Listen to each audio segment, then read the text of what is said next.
হরে কৃষ্ণ। আমাকে অনেকেই প্রশ্ন করে যে একাদশী কেন করব, একাদশী করলে কি হবে, একাদশী না করলে কী হবে। তো সকলেরই এই প্রশ্নের উত্তর দেওয়ার জন্য আজ আমি এই ভিডিওটি করছি। সকলেই ভিডিওটি দেখবেন। হরে কৃষ্ণ। তো বৈষ্ণব পঞ্জিকায় আছে একাদশী ব্রত পালনের উপকারিতা। শ্রী চৈতন্য মহাপ্রভু তার লীলাবিলাসের প্রথম থেকেই একাদশীর উপবাসের প্রথা প্রবর্তন করেছিলেন। শিলজীব গোস্বামী তার ভক্তি সন্দর্ভ গ্রন্থে স্কন্দ পুরাণের একটি উদ্ধৃতি দিয়ে বলেছেন, যে মানুষ একাদশীর দিন শস্যদানা গ্রহণ করে সে তার পিতা মাতা ভাই এবং গুরু হত্যাকারী, এবং সে যদি বৈকুণ্ঠলোকে উন্নত হয় তবুও তার অধঃপতন হয়।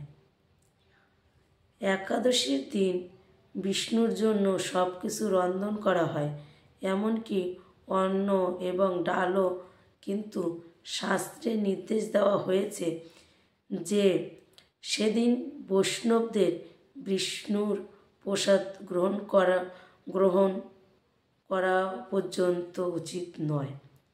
সেই প্রসাদ পরের দিন গ্রহণ করার জন্য রেখে দেওয়া যেতে পারে। হরে কৃষ্ণ। একাদশীর দিন কোনো রকম শস্য দানা, এমনকি অন্ন বা তা যদি বিষ্ণু প্রসাদও হয় তবুও তা গ্রহণ করতে কঠোরভাবে নিষেধ করা হয়েছে। হরে কৃষ্ণ।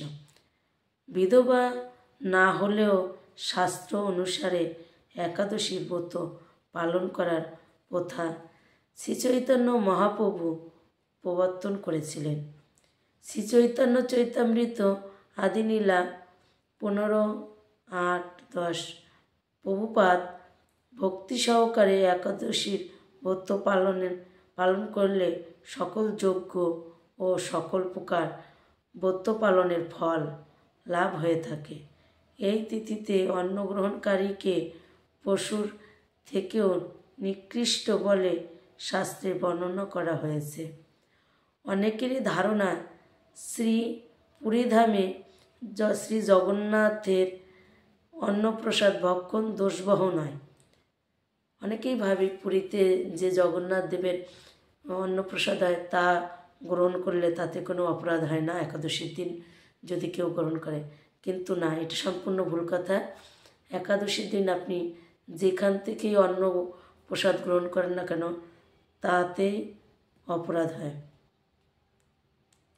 এই ধারণার বশীভূত হয়ে পুরীতে অনেকেই নিঃসংকোচে অন্নপ্রসাদ গ্রহণ করে।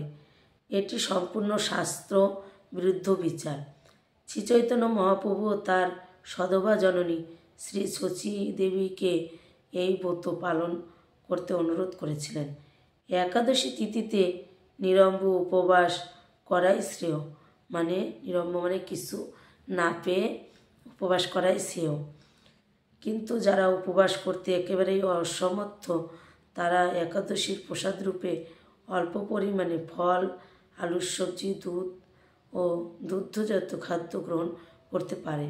সারাদিন হরিভক্ত সঙ্গে শ্রী ভগবানের নাম, রূপ, গুণ, লীলাদি শ্রবণ স্মরণাদি করতে হয় এবং রাতে জাগরণ ও হরিকথা শ্রবণ করা প্রয়োজন।